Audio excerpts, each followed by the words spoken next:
Então, boa tarde a todos novamente. A gente vai para agora uma segunda palestra. Queria agradecer a presença de todos vocês.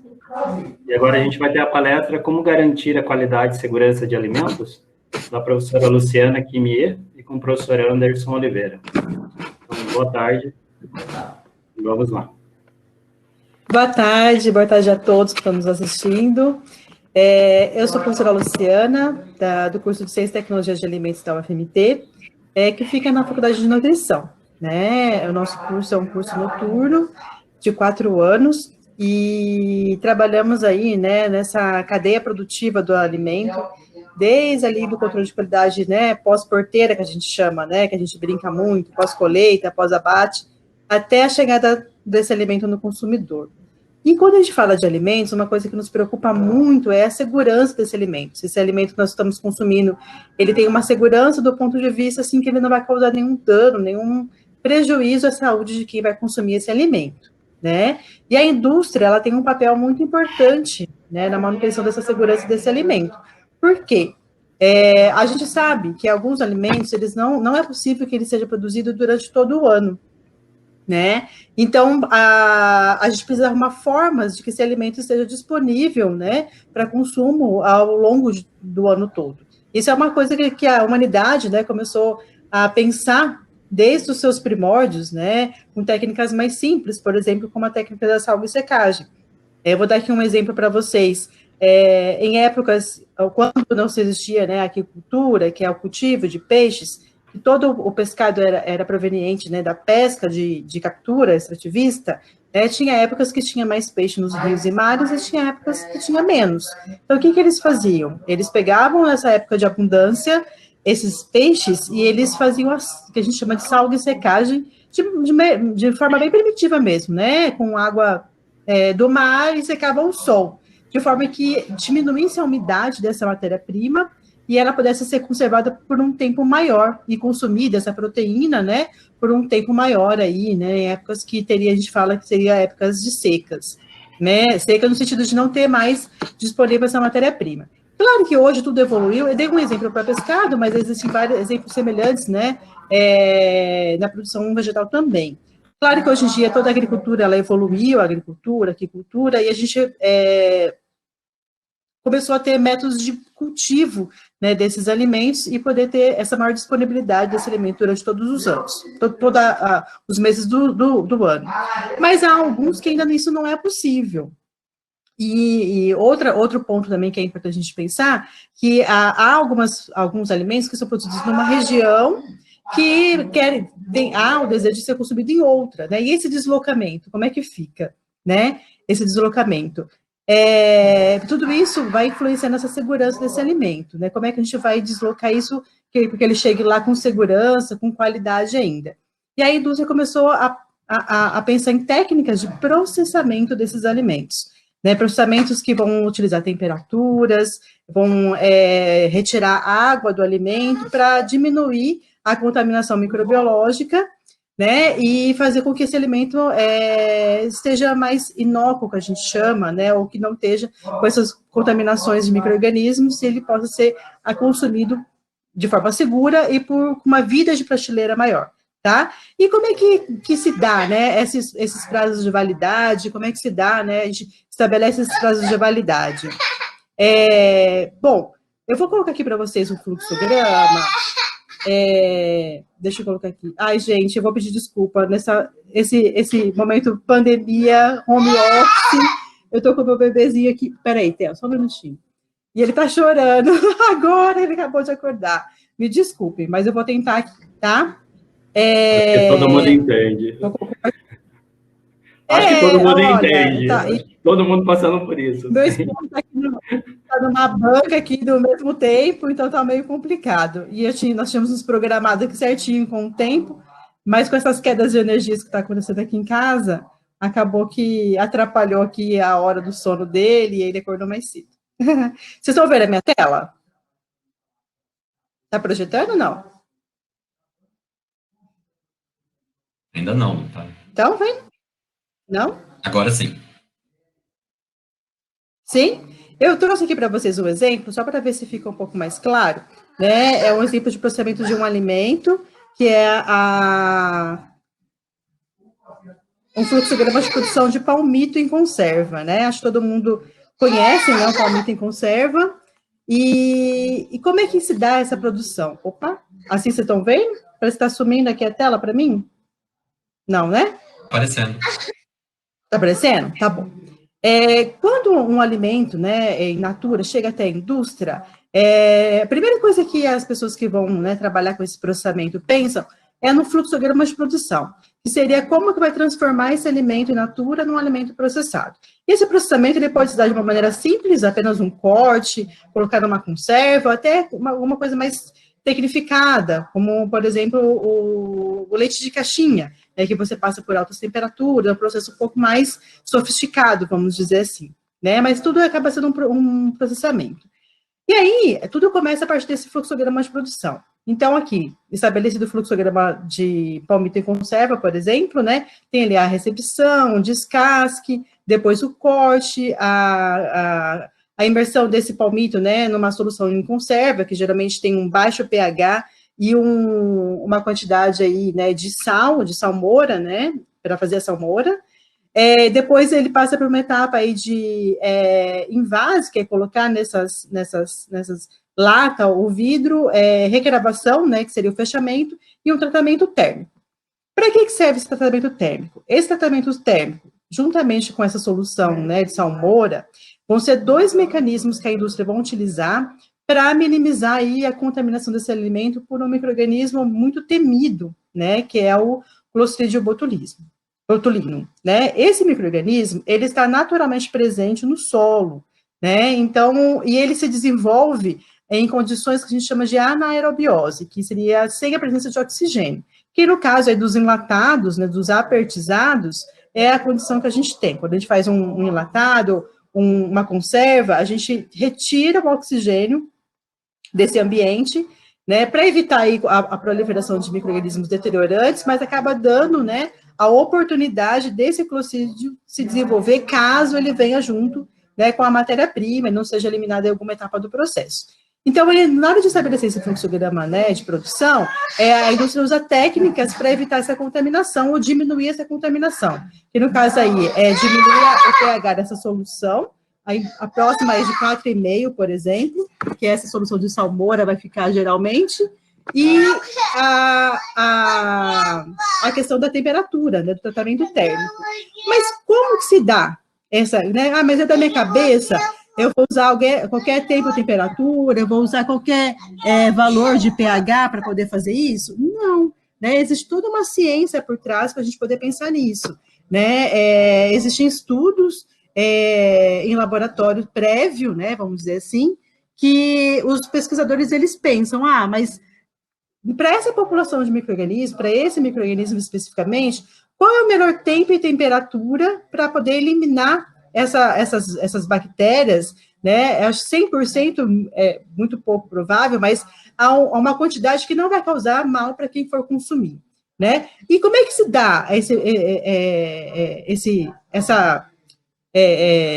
start, né? Qualquer tempo, qualquer temperatura, são feitos vários ensaios em condições controladas. Primeiro eu testo uma temperatura com determinado tempo, depois eu vou lá, mudo a temperatura, mudo o tempo de exposição, né? E esses dados todos que vão sendo gerados, com essa temperatura X matou tantos por cento dos micro-organismos. Eu aumentei, matou mais ou matou menos, assim por diante.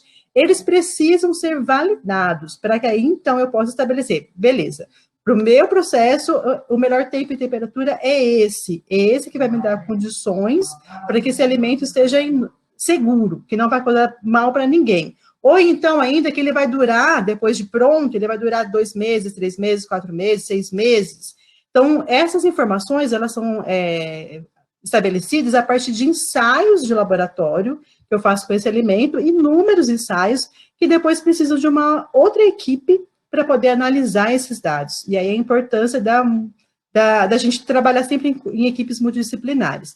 Eu, como cientista de alimentos, vou estar cuidando, pensando nesse processo, no desenvolvimento desse produto, mas eu vou precisar de ajuda de um estatístico, por exemplo, né, para pegar esses dados todos que eu gerei e validar. Ok, isso que você fez, do jeito que você fez, está ok, ele, né, enfim, daqui a pouco você vai explicar melhor, ele valida essa sua ideia, essa sua hipótese. E aí a gente juntos estabelece a vida de prateleira desse produto, ou então, por exemplo, né, qual que é o melhor tempo e temperatura, a melhor concentração de acidez que eu devo colocar esse meu alimento para que esses micro-organismos que eu desejo eliminar, eles sejam eliminados ou pelo menos controlados a uma quantidade que não vai causar mal a quem vai consumir esse alimento.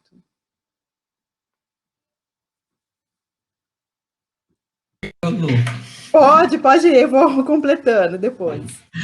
Bem, então, sou Anderson, né? Acho que vocês já me viram várias vezes aqui, né? Então, vou falar um pouquinho aqui da parte, né, de como que a gente faz para garantir que o alimento seja seguro, que a gente tenha validade, mas mais do ponto de vista estatístico, né? Então, a primeira coisa, a Lu já falou aí, várias etapas, vários processos que a gente tem para poder produzir um alimento.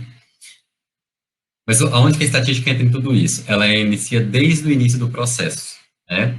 Então, a primeira coisa, a gente quer produzir um palmito, né, igual a Lu colocou aí, ou qualquer outro alimento. Então, a gente precisa estabelecer procedimentos, né, para que esse alimento seja seguro.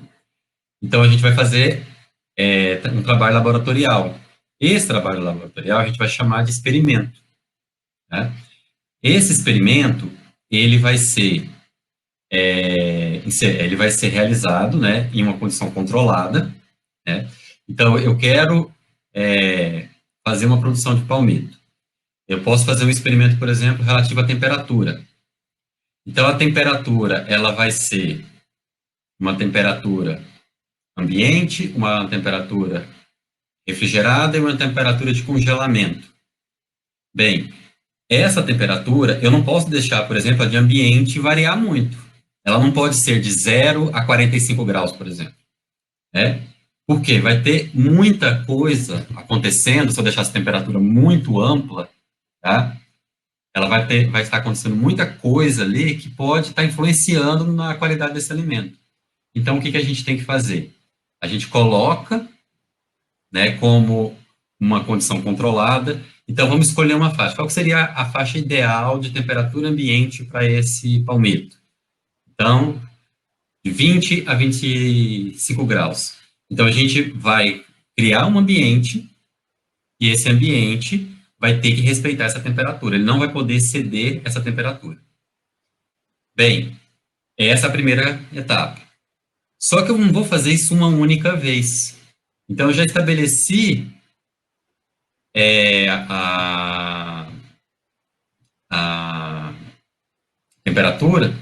Agora eu tenho que realizar o meu experimento. Então, agora eu vou repeti-lo. Então, eu vou fazer isso com 1 palmito, 2 palmitos, 3 palmitos, 4 palmitos. Isso a gente chama de repetição. Tá? Eu vou utilizar várias amostras aonde vão ser minhas repetições. Essas repetições é que vai garantir que eu consiga fazer uma validação estatística. Tá? Então, a partir do momento que eu repito, né, algo sobre uma condição controlada, eu consigo analisar a variação ou variabilidade, e com isso a gente consegue fazer uma série de cálculos estatísticos, né, que a gente não vai entrar em detalhes sobre os cálculos em si, né, e a partir de validade, a gente vai estabelecer composição de alimento, tá? Se o alimento ele é, por exemplo, rico em alguma proteína, se ele é rico em algum mineral. Então, tudo isso a gente vai fazer a partir de vários experimentos. Acabou de terminar uma palestra, né, sobre rotulagem. Então, como que a gente chega naqueles rótulos? Eu não pego lá um único palmito e faço o rótulo dele, não. Eu tenho que realizar um experimento, estabelecer quais seriam a fração que tem lá dentro de uma determinada substância, a fração que é aceitável de um determinado micro-organismo. Tá? Se a gente for procurar na legislação, um alimento ele é seguro se um determinado micro-organismo tiver até uma certa quantidade. Né? Um micro-organismo, por exemplo, uma bactéria. Esses alimentos, por mais que eles sejam conservados, eles não são isentos completamente. Eles não são estéreis. Estéreis mesmo, né, Lu? Se não falar uma palavra errada. Então, eles têm uma quantidade. Agora, qual que é a quantidade segura? Quanto que eu posso consumir? Tá? Então, isso a gente vai fazer através de experimentos. Então, os experimentos, eles vão determinar prazo de validade, eles vão determinar rotulagem, eles vão determinar... que mais? Eles vão determinar se eu tenho um grupo preferencial para aquele alimento. Então, se um alimento é indicado para uma determinada idade ou não. Por exemplo, por que um alimento, às vezes, ele é mais indicado para uma criança, outro alimento é mais indicado para um adulto? Porque a gente tem que fazer esses experimentos. Tá? Então, isso faz parte, né, do processo de garantia de qualidade e da garantia da segurança de um alimento. E mesmo depois que a gente faz o processo, que estabeleceu um determinado padrão, um determinado alimento que eu vou colocar no mercado, quando ele começa a ir para a indústria, quando a indústria vai trabalhá-lo, né, e a estatística também está dentro da garantia da qualidade. Então, diariamente é monitorado dentro da indústria, onde a gente estabelece padrões de qualidade, por exemplo, como que um alimento tem que ser refrigerado, como que ele tem que ser embalado, como que ele tem que ser envasado, tá? E isso é monitorado diariamente dentro das indústrias, para que quando ele chegue ao consumidor, né, esse alimento ele tenha um certo padrão de qualidade. Tá? Então, isso tudo envolve cálculos estatísticos. Então, quem determina se eu devo intervir no meu processo, se eu devo parar uma produção por um tempo, tá? Que às vezes é necessário parar a produção. Por exemplo, vamos supor que na análise laboratorial lá da indústria foi detectado que uma determinada substância ela está um pouco elevada, mais do que deveria, né? Então, eu tenho que parar meu processo, corrigir isso para depois começar a produzir o alimento novamente. Então, a estatística ela vai estar desde a elaboração do processo até a parte de comercialização desse alimento. Né? Acho que seria isso que eu teria para falar assim, inicialmente. Vou complementar alguma coisa, Lu?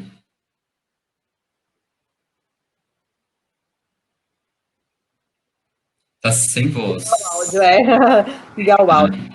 Não, mas acho que é mais importante a gente passar para vocês que essas datas de validade, esses processos, né, que são realizados na indústria, eles não são feitos conforme o que um gerente pensa, ou o que alguém da cultura da qualidade pensa. É tudo sempre feito com muito embasamento, né, em técnicas, em científicas, em pré-testes anteriores que têm que ser validados. Então, é uma dúvida muito comum que as pessoas têm, por exemplo, aquela data de validade, eu preciso confiar nela, ou, de repente, acabou de vencer ali a latinha, né, o vidro de palmito. Faz 3 dias que venceu, eu acabei achando lá na minha prateleira, será que eu posso consumir? Ou será que eu tenho que descartar? Né? Mas eu ouvi dizer que tem uma margem de segurança, então eu posso consumir? Depende, como o Anderson disse, né, o professor Anderson comentou, os testes para determinar aquela data, eles são feitos todos em condições controladas, né, então em tempos, em temperatura, umidade, e aqueles valores, aquelas datas foram estabelecidas nessas condições. É verdade, sim, que a indústria ela dá uma margem sempre para menos, né, de data de validade daqueles alimentos, mas porque não se sabe se o transporte, no comércio, ou mesmo em casa, a gente vai garantir aquelas condições, né, que a indústria teve aquela previsão para aquela data de validade. Então, por segurança, eles acabam colocando uma data um pouco inferior. Mas aí, como é que eu vou ter certeza se lá no supermercado, lá na minha casa, ainda mais em Cuiabá, que é super quente, né? Quem está assistindo aí de Cuiabá, quem vai me garantir que aquelas condições elas foram mantidas? Então, assim, na dúvida, eu aconselho, né, a realmente seguir as datas de validade. Porque ali já tem aquela margem, se tiver alguma variação, então tá ok, ainda pode ser consumido até esse período. Mas não tem assim muito. O professor anterior estava perguntando, né, sobre a questão no rótulo não ter a data a mensuração de que a cerveja pode ser congelada, né? Realmente não tem, as meninas ficaram meio em dúvida na hora de responder, não tem, porque esse tipo de alimento não é para ser consumido congelado, professor. Então, se realmente, assim, né, congelou, não adianta reclamar com um saque. Né? Não está previsto lá esse congelamento, mas se não está previsto, quer dizer que você não deve fazer. Né? Então, não é porque não está previsto, eu fiz e deu errado, eu vou reclamar. Então, se não está previsto, é porque não deve fazer. Então, aí a empresa ela não vai, né, arcar com esse prejuízo, vamos dizer assim, que foi um mau manuseio do consumidor, né? Então, sempre é muito importante ter atento a gente se atentar a essas questões para sempre estar consumindo um alimento seguro, né? Sem causar nenhum risco, né, para a nossa saúde, porque a gente sabe que algumas contaminações poderiam simplesmente dar uma simples dor de barriga, mas outras, dependendo do nível, dependendo da saúde da pessoa que está consumindo, né, do nível de imunidade, pode chegar até realmente aí causar hospitalizações, causar, né, ai, gente, aqui até, Oi, Theo. Chegar a levar a pessoa a óbito, né? Então, se eu for complementar, né, que a Lu estava falando aí, que quando a gente vai fazer um experimento para determinar um prazo de validade, então eu vou ter um alimento que eu vou determinar, por exemplo, o prazo de validade dele é de 1 semana. Só que ele é um alimento que, quando eu fiz o experimento, um durou 1 semana, outro durou 2 semanas, tá? Outro durou 3 semanas. E o que a gente faz? A gente vai fazer um cálculo para determinar qual é esse prazo de validade. E que esse prazo de validade, ele vai ser determinado um prazo que eu vou garantir uma segurança. Então, até ali, eu sei que não existe uma quantidade de micro-organismo ou uma substância que pode estar sendo gerada dentro do alimento muito grande, e que não vai causar um malefício. Só que tudo isso também depende da condição que você está armazenando esse alimento. Um exemplo que eu gosto de usar é a questão do presunto, que o presunto ficou verde, né? Então, por quê? Eu tirei o presunto eu pego lá no supermercado, coloco ele aqui, né? Tá lá que pode consumir até 1 semana. Aí eu pego, tomo café da manhã e deixo ele lá o dia inteiro em cima da mesa e lembro de guardar ele no final da tarde. Será que ele vai durar 1 semana? Eu estou garantindo a temperatura dele, né? Então, essa é a relação. O cálculo que a gente faz é sobre uma condição pré-determinada. E se essa condição não é atendida, aí ela não consegue, tá?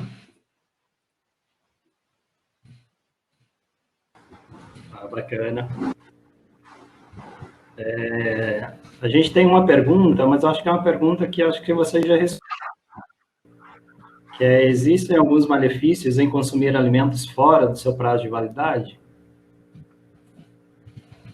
Muitos. Isso, né? Não se sabe, embora tenha essa margem, né, de segurança que a empresa sempre estabelece, tudo depende das condições que esse alimento foi armazenado. Então, na dúvida, nem pensar, né? E no caso de quem compra um ingrediente para processar ainda, tipo um restaurante que compra lá a massa de tomate, o macarrão, o arroz, o feijão, né? Ou para ainda fazer um processamento e servir um outro alimento, nunca mesmo, porque não tem como você culpar, né, quem fabricou, se você utilizou fora da data de validade. Então, se existe ali, como a gente estava dizendo, teve um estudo, teve profissionais que fizeram toda a avaliação daquele alimento, a avaliação daqueles prazos de validade, para poder garantir a segurança desse consumidor. Né? Então, realmente, não é, nem que vou, mas um dia só, né? Não é recomendado utilizar. Que bom, acho que essa é uma dúvida que a gente sempre tem. Passou um dia aqui. E aí, só que assim, às vezes pode acontecer, é bom, né? Até a gente aproveitar a oportunidade para falar isso. Às vezes você abre um alimento, né? Um presunto, uma mussarela, esses mais, né? São mais perecíveis, que a gente fala, né? Os alimentos mais úmidos. Mas já de cara você vê que as características deles não está normal. Mas ele está dentro da validade, mas ele está verde. Está melado, né? Que a gente fala. O leite está dentro da caixinha, a gente abriu a caixinha, está dentro da data de validade, mas está cheirando azedo, né?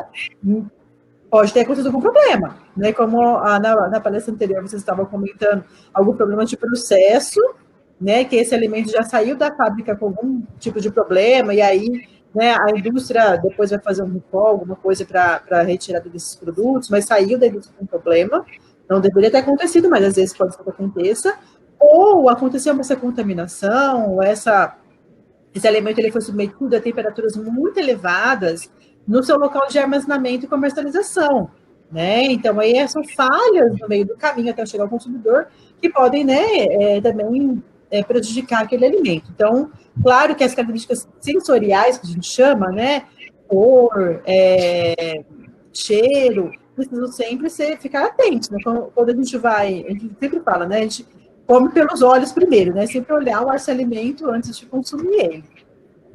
Aí uma coisa para complementar, assim, porque tem o alimento que você vai conservar ele de forma errônea, mas você também pode já comprar o alimento e ele está estragado, tá? E isso é uma falha do processo, tá? Pode não ser de quem fabricou, pode ser também do comerciante, mas sempre que eu achar um problema no alimento, eu devo ligar para o SAC, tá? O SAC, ele faz parte de um processo estatístico da indústria, tá? Que para a maioria das indústrias, elas têm as ISOs, né, que são normas que elas têm que seguir, e para a garantia dessas ISOs, elas têm que responder ao consumidor quando ele é chamado. Então, assim, é importante eu verificar isso também. É uma reclamação, você vai ter que ser atendido, até para você saber, às vezes, se talvez foi o supermercado, talvez foi a loja que eu comprei que não armazenou corretamente. Mas isso pode ter saído lá da indústria, tá? E então, aí eu posso entrar em contato com a indústria e ajudá-la também a corrigir uma falha. Que às vezes a indústria não detectou essa falha. Por mais que tenha os controles, não foi detectado. E isso chega à mesa do consumidor. Né? E eu já passei por isso, já tive situação onde eu liguei no saque e depois eles até me agradeceram, né? Veio uma cartinha para a gente, porque foi detectado um erro de processo. Então, isso é uma fase que a gente também tem que participar desse processo dentro da produção do alimento. A gente acha que aquele saque, aquele 0800 não serve para nada, mas toda empresa ela tem uma equipe de saque. Né? E essa equipe de saque, geralmente, ela está ligada com a equipe de P&D, né, pesquisa e desenvolvimento, e controle de qualidade. Porque às vezes você reclama para falar que não gostou da textura do alimento, que não gostou, né, sei lá, do flavor, né, do aroma dele, ou então, nesses casos, né, que ele não está com as características que a própria indústria previa que ele estaria, né, crocância, tá murcho, peguei o salgadinho, o biscoito, a bolacha, tá murcho, mas está dentro do prazo de validade. Então, essa equipe ela vai avaliar através de dados estatísticos, mas foi uma pessoa que reclamou, foram 5, foram 10 ou foram 100, ou foram 1.000 pessoas que reclamaram. E, em cima disso, sempre vai ter um profissional, né, da estatística avaliando esses dados, e olha, não, é uma quantidade significativa. Aí vai levar lá, né, para o cientista de alimentos, para o engenheiro de alimentos, para muda o seu processo, muda a sua forma de armazenamento, muda a sua embalagem. Então, acho que o legal desse evento hoje é a gente demonstrar que os cursos da UFMT, eles podem formar profissionais que atuam em diversas áreas, né, no mercado de trabalho. É um campo muito amplo. E às vezes a gente só ouve falar assim, o curso de estatística, né, vai só trabalhar com dados do IBGE, ou curso de ciência e tecnologia de alimentos, vai só trabalhar em laboratório. Não é bem isso, né? Por isso que a gente está aqui hoje, para tentar mostrar de maneira mais prática onde esses profissionais podem se inserir no mercado de trabalho. Quem sabe aí despertar em vocês, né, essa vontade de estar aqui com a gente futuramente. Eu não tenho mais perguntas no chat, mas apesar do tempo, a gente já ultrapassou um pouco, eu vou fazer uma pergunta, porque acho que tem interesse de todo mundo nessa época de pandemia. Porque antigamente a gente pegava lá o requeijão, por exemplo, e direto para casa, né? E guardava isso rapidamente, né? Hoje em dia, você acaba pegando uma fila grande, e aí você vai esterilizar tudo isso para depois guardar. Tem alguma dica? A gente tem que levar uma caixa térmica, colocar lá dentro da caixa térmica? O que faz? A primeira boa, a caixa térmica seria o ideal, né? Mas a gente está saindo do trabalho, saindo de outro local, acaba passando no supermercado e a caixa térmica não está em casa, não está, né, dentro do carro. O ideal é sempre a gente planejar as nossas compras, né? Isso é época de pandemia ou época de não pandemia, tá? Então, é planejar nossas compras. O que seria isso, né? Sempre, assim, na hora que chegar no supermercado, primeiro comprar os itens não perecíveis, que a gente chama, são os itens secos. né, material de higiene, material de limpeza e alimentos secos, né? Depois a gente vai para os itens mais perecíveis, né, hortifrutis, por exemplo, deixando sempre por último os alimentos refrigerados e congelados. Por quê? Porque vai estar mais próximo da hora de você passar no caixa. Porque a gente, muitas, eu vou falar a gente porque já fiz isso também, né? Entra, dependendo do local que você entra no mercado, já dá de cara ali com a parte de frios, né? A parte de refrigerados. Aí a primeira coisa que a gente, para não esquecer, já vou pegar o requeijão aqui para não esquecer. Aí fica passeando. Hoje não pode passear no supermercado, porque, né, não pode ficar ali se expondo, né? Mas acabava, né, passeando ali pelo supermercado. Ficava vendo os rótulos. Eu adoro ir no supermercado ver rótulos. Então, ficava lá vendo os rótulos, ficava olhando as novidades. Encontrava um colega, um vizinho, ficava batendo papo. E aí, quando você via, da hora que você entrou até a hora que você chegou no caixa, lá se foram 40, 50 minutos ou mais tempo dentro do supermercado, e aquele requeijão que você pegou nos primeiros 5 minutos, continua lá no seu carrinho. Eu vou além. Muitas vezes, chega na hora de passar essa compra, era o primeiro item que você pegou, ele vai ser o último passado no caixa. E aí, a conta está ficando muito alta, um valor muito alto, não vou levar, você começa a tirar as coisas do carrinho, né? Não vou levar isso aqui, não. Você vai levar lá para a gôndola de refrigeração de novo? Muitas vezes, deixa ali naquele dispenser do que eu não quero levar. Vocês acham que o funcionário, na hora, já viu lá e vai levar de novo para a gôndola? Muitas vezes, aquele alimento vai ficar horas fora da refrigeração. Né? Então, lembra que nós comentamos no começo daquela margem, levando em consideração todas essas influências.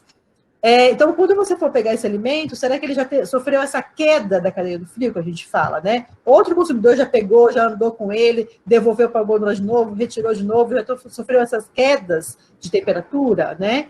E aí esse prazo de validade ele vai acabar, né, sendo diminuído. Mas, claro, é tudo dentro, né, daquela previsão, daquela variação que a indústria já previu anteriormente. Você, como consumidor, tem que fazer o seu papel. Deixa para pegar a parte de refrigerados e congelados por último, passa no supermercado e vai de preferência direto para casa, né? Então, programar, planejar as suas compras. Em épocas de pandemia, especificamente, o que a gente costuma recomendar é que esse planejamento inclua ir ao supermercado em horários que não tem pico, de menor pico, porque aí você garante, né, que você não vai ter que passar aí horas na fila se expondo, né, à contaminação, né, do novo coronavírus, ou mesmo, né, diminuindo a qualidade desses alimentos. Perfeito. Como deu nosso tempo, queria agradecer a professora Luciana, ao professor Anderson. Muito obrigado, acho que foi muito esclarecedora a palestra. E a Letícia, né, que está aí traduzindo tudo que está sendo dito. Então, obrigado mais uma vez.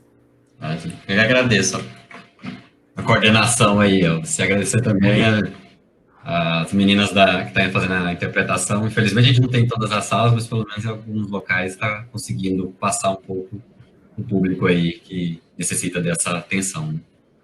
Sim, agradecer a Angélica também, que caiu, mas que está fazendo o trabalho aí o tempo todo. Então, obrigado. A gente volta daqui a pouquinho com a outra palestra, que é Conhecendo a Língua Brasileira de Saúde. Do bebê no meio do caminho aí. Imagina. Tchau, gente. Até mais, pessoal. Tchau, tchau.